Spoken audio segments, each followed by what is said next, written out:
अस्सलाम वालेकुम, मैं हूं बिलाल। आज की इस वीडियो में आपके साथ शेयर करूंगा 800 साल पुराने बलतित फोर्ट की हिस्ट्री जो कि हुंजा में वाक़या है। तो चलें वीडियो की तरफ चलते हैं। अगर वीडियो पसंद आए तो चैनल को ज़रूर सब्सक्राइब कीजिएगा। अस्सलाम वालेकुम। वालेकुम सलाम। भाई कैसे हैं आप? जी ठीक ठीक है। ठाक। कहाँ से तशरीफ़ लाए सर? मुल्तान से। मुल्तान वलियों का शहर से। जी जी जी। सर, आपका 2 दो है टिकट्स। सर। जी ठीक है। प्लीज़ आप आगे आ जाएं, आप टिकट ले लें सर। आपका शुक्रिया sir, thank you ji, welcome.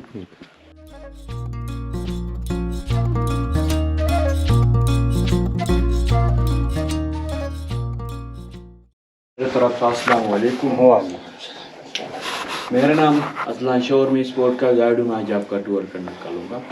उससे पहले हिस्ट्री की तरफ जाते हैं। नॉर्दर्न एरियाज को आज हम गिलगित बल्तिस्तान कहते हैं। यहाँ पे पहले ज़माने में 8 से ज़्यादा इंडिपेंडेंट किंगडम्स हुआ करते थे and they are rival kingdoms. इसी तरह उस तिब्बत किंगडम की बात करते जो कि चाइना से स्टार्ट हुआ और ओवरऑल बल्तिस्तान में चले, इसको हम तिब्बतन किंगडम कहते हैं। अब स्कर्दुशिगिर फोर्ट की तरफ जाए, खफलो फोर्ट की तरफ जाए, वहाँ पे इसी डिज़ाइन के फोर्ट्स बनाए गए क्योंकि तिब्बत लोगों को ये बनाई फोर्ट्स है, ये इसलिए सेम टू सेम डिज़ाइन है। इसी तरह यहाँ पर में 2 फोर्ट्स है। First one Altit fort and second one Baltit fort. एक ही ख़ानदान के 2 बनाए फोर्ट, 2 किले बनाए।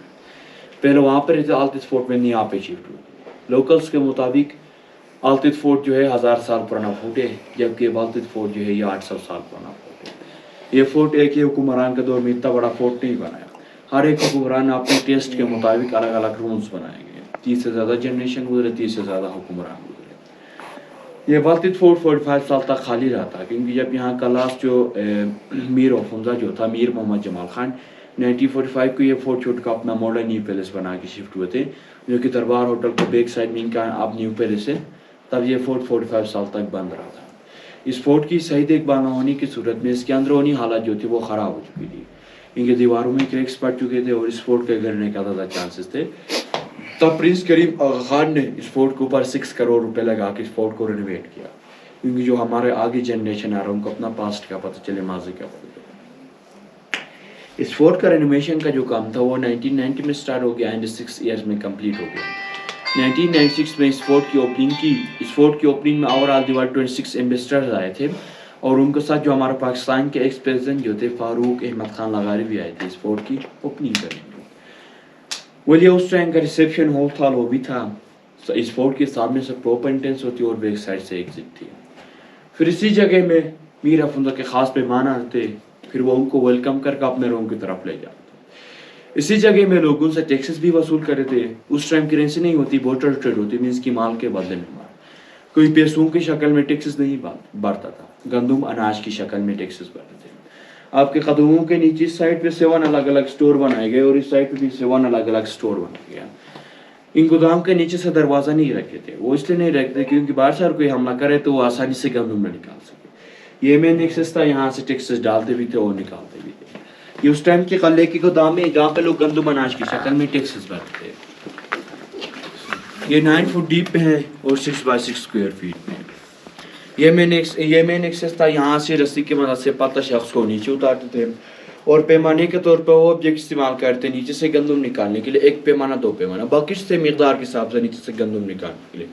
और से जले सफ़र के लिए गोगन पर लगा के पत्थर की हांडी है, गोगन के लिए पत्थर के सामान ज़्यादा इस्तेमाल करते थे।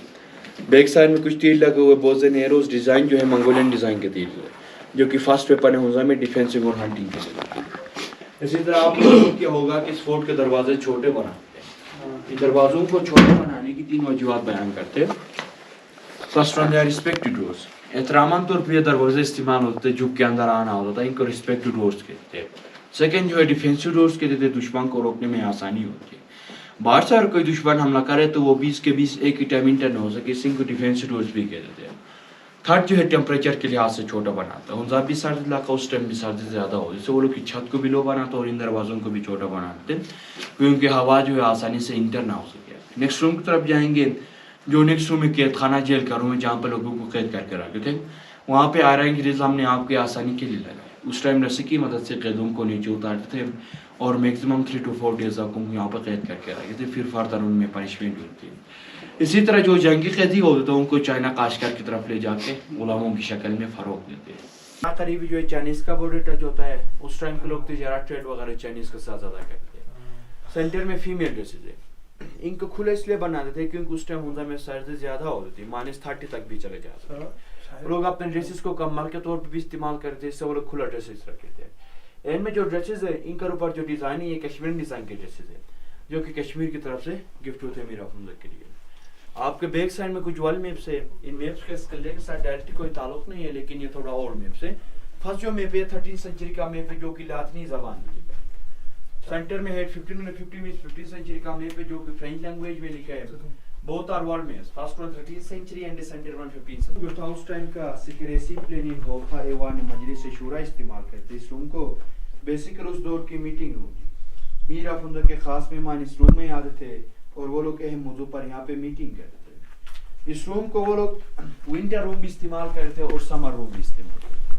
विंटर के सीजन में वो लोग सेंटर में आग जलाते थे। एक साइड पे मेल बैठे थे, एक साइड पे फीमेल बैठे थे और एक साइड पे अपने बच्चों को रखते थे।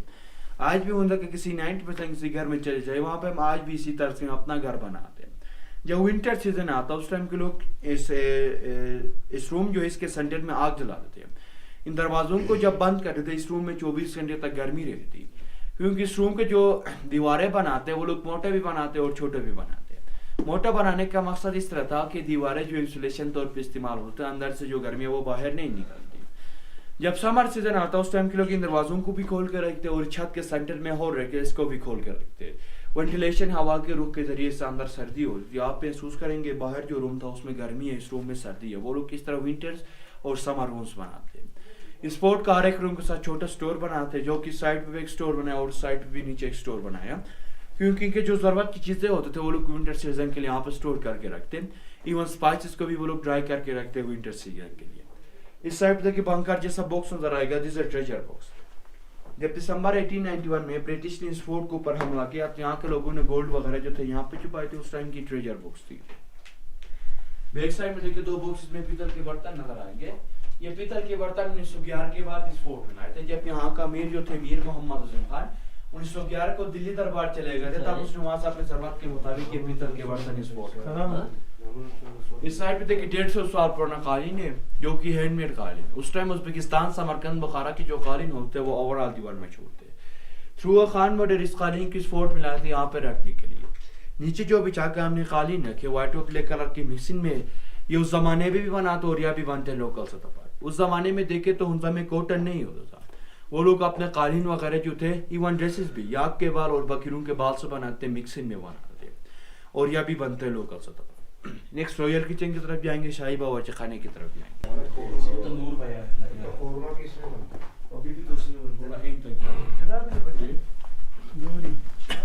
ये रॉयल किचन था, शाही बावर्ची खाना था मीर अफरोज़ा के लिए खाने पीने इंतजाम और किसी किचन में करते। उस साइड पे देखिए नीचे जो रखा उस टाइम के लोग इसमें तेल निकालते, अखरोट बादाम का तेल निकालने से इस्तेमाल करते। सेंटर में जो रखा वो लोग मोटर चीजों पानी लस्सी वगैरह। उनके साथ ही देखिए बहुत सा जो चीज का करके रखा उस टाइम के लोग इसमें लस्सी निकालते हैं। दीवार के साथ देखिए व्हाइट कलर का चमड़ा नजर आएगा, उस टाइम की फुमनी थी, फायर बेलो थी, लोहार से इस्तेमाल करते आग को तेज करने के लिए, आग को भड़काने के लिए। इस साइड पे देखिए वुडन बॉक्स है आटा वगैरह स्टोर करने के लिए, और ऊपर खुले बर्तन। एक ही फैमिली एक ही बर्तन में खाना खाते हैं, इससे वो लोग खुले बर्तन रखते थे। फर्स्ट में देखिए जो ये लकड़ी का बॉक्स है, दिस अ माउस टेपर। इस किचन में जो चूहे होते थे वो लोग इस डब्बे में पके थे। उस टाइम की चूहेदानी थी, माउस टेपर थी। इस किचन का जो छत है ये 800 साल पुराना छत है। आप देखिए इसके नीचे ब्लैक कलर के तख्ते बने, लेयर्स बने। ये धुआं स्मोक की वजह से इस किचन के छत के नीचे कार्बन लग गया, इससे ब्लैक हो गई। 800 साल पुराना छत ऊपर आ जाइए जो मेरे साथ ऊपर आ जाइए।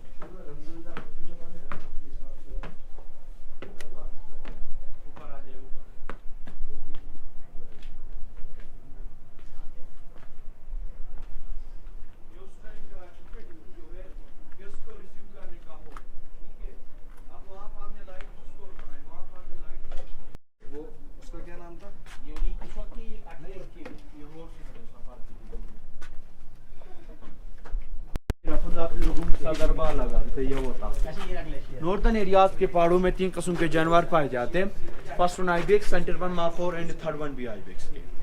उस साइड पे देखिए पोलो स्टिक्स है। पोलो गेम पहले जमाने में उनमें में ज्यादा कहते थे। बेसिकली गेम जो था पर्शियन गेम था, पहले ईरान में कहते थे, देन अफगानिस्तान इन गेम यहाँ पे भी स्टार्ट हुआ था। वेल यहाँ से कुछ ग्लेशियर नजर आते जो कि कराकुम रेंज में आते हैं। आज मौसम खराब है लेकिन मैं आपको डायरेक्शन बताऊंगा। इस डायरेक्शन में है राका पोशी, सेंटर में है Diran peak, and third one golden peak. Golden peak इसलिए कहते हैं क्योंकि जब सनसेट होता है सन के रेजेस बर्फ के ऊपर पड़ते हैं तो वो गोल्ड के होता है, हम उसको गोल्डन पीक कहते हैं। बैक साइड में देखिए उल्तर 2, इस पहाड़ के पीछे उल्तर 1 के साथ ये लेड फिंगर जो कि यहाँ से नजर नहीं आता, जब दुईकर चले जाएंगे वहां से आपको नजर आएंगे।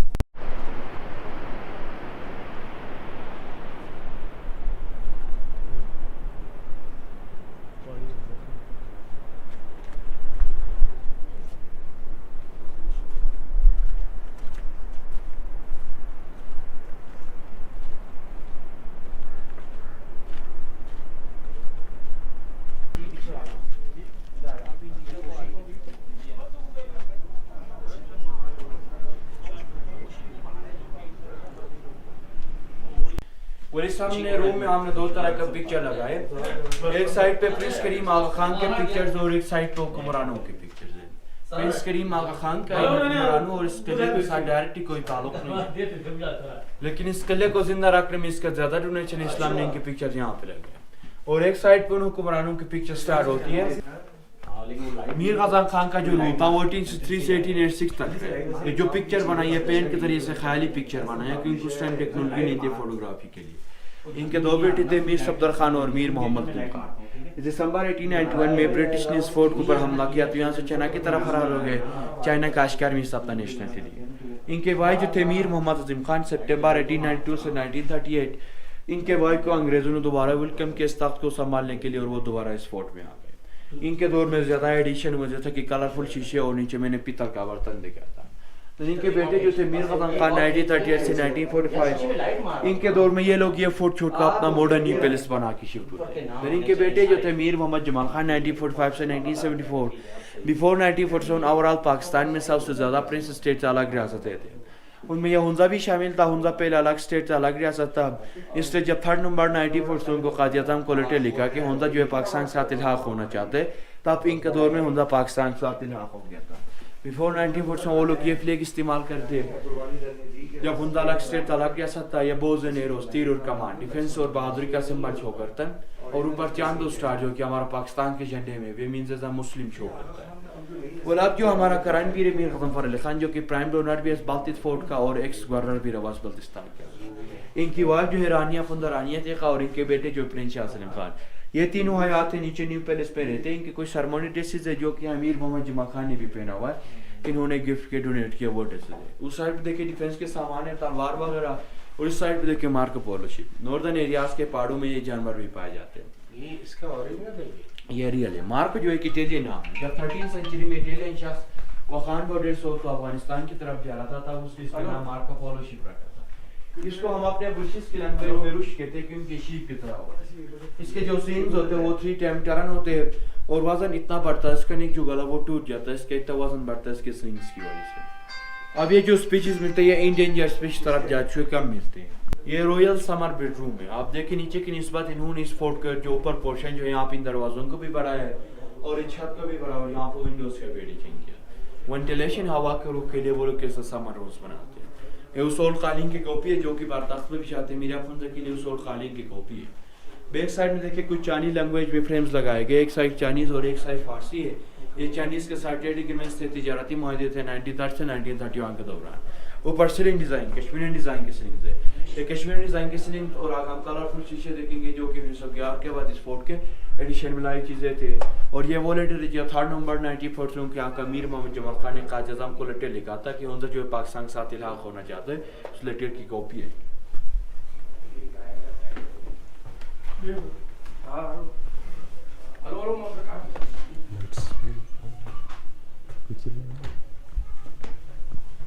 ये उस टाइम की समर बेलकोनी थी और बाकी रात से मीर खुद यहाँ पे आके सारा वादी का नजारा करते हैं। ये बेलकोनी जो बना था ये ब्रिटिश के पीरियड में बना था। 1950 से 1930 के पीरियड में ब्रिटिश ने इस बेलकोनी को बनाया था। फर्नीचर भी ब्रिटिश अपने साथ आए थे और उनके साथ एक टेलीफोन भी लाए थे 1930 में, अपने लोगों के साथ रब्ता रखा। फर्स्ट में देखिए मीर मोहम्मद जमाल खान की पिक्चर, उसके साथ जो छोटा बच्चा जो अब हमारा करंट पीर मीर गजनफर अली खान, ये हयात है नीचे न्यू पैलेस में। उसमें देखिए मीर मोहम्मद जमाल खान की पिक्चर है, उसके साथ जो चाइनीज प्रेसिडेंट जो थे चुअन लाइन के साथ यह करारनामा बनाने का एग्रीमेंट चला था उस टाइम के। टेलीफोन है इस साइड में कुछ आजाद भाइयों की पिक्चर्स है। सेंटर में देखिए 1950 की पिक्चर है। बाहर में जो तख्त के साइड दिखा था, लोग इस तरह दरबार लगाते, मीरा फुंजा के साथ ये उस साइड की पिक्चर। इस साइड में कुछ आजाद भाइयों की पिक्चर्स है। एंड देखिए दिल्ली दरबार की पिक्चर 1911, जब यहाँ का अमीर 1911 को दिल्ली दरबार चले गए थे, तब उससे वहां से इस फोर्ट के लिए कलरफुल शीशे और ये कार्विंग डिजाइन, ये मुगल कार्विंग डिजाइन, ये मुगल कार्विंग डिजाइन। और रात को लोग दिए जलाते रोशनी के, जो कि दीवार की साइड में भी एक जरा और उस साइड में एक जरा। इस फोर्ट कार्य के साथ छोटा स्टोर बनाते, जो कि साइड में एक स्टोर बनाया और उस साइड में एक स्टोर बनाया, क्योंकि इनकी जो जरूरत की चीजें होती है वो लोग यहाँ पे स्टोर करके रखते, गोश्त वगैरह आलू।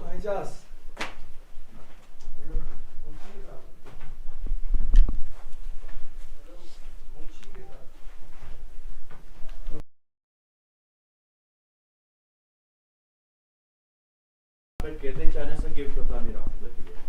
बैक साइड में कुछ चाइनीज लैंग्वेज में नोट लगाए गए। ये चाइनीज करेंसी है। 1920 में फर्स्ट टाइम ये चाइनीज ने पेपर इंट्रोड्यूस किया था और 3 साल तक यहाँ पे भी चले थे, 1912 से 1920 तक। और इस साइड पे ये कुछ हमारा ओल्ड म्यूजिकल इंस्ट्रूमेंट्स है, जो कि अभी आप शादी ब्याह में हम बजाते हैं, कुछ हमारा ओल्ड म्यूजिकल इंस्ट्रूमेंट्स है। और इस साइड पे वो कलरफुल शीशे जो कि 1911 के बाद कश्मीर साइड से लाए थे, वो कलरफुल शीशे। और ये रशियन, ये 200 साल पुराने गन्स है, रशियन लाए थे अपने साथ। इनको पोर्टर्स गन्स कहते थे, सामने से बारूद करते और पीछे से आग जलाते। एक उर्दू का मुहावरा भी है, कंधे पे रख के गोली चलाते। ये वो गन्स है जो कि 2 बंदे चलाते कि कंधे पे रखते और पीछे से दूसरे के कंधे पे रखे बंदूक चलाना। ये कुछ मुहावरा भी है। वजनी इसमें वजनी नहीं, ये लोग ज्यादा नहीं। उस टाइम ये दरवाजा इस्तेमाल करते एग्जिट लेने के लिए। जो अपने टाइम में ये रानी वाला जो मेरी पिक्चर लगी है, जो अभी भी ये रानी है, 2006 में उसमें था और यहाँ पे हम ना आते तो सुबह उठते ना, नहीं हम ना आते तो सुबह उठते ना,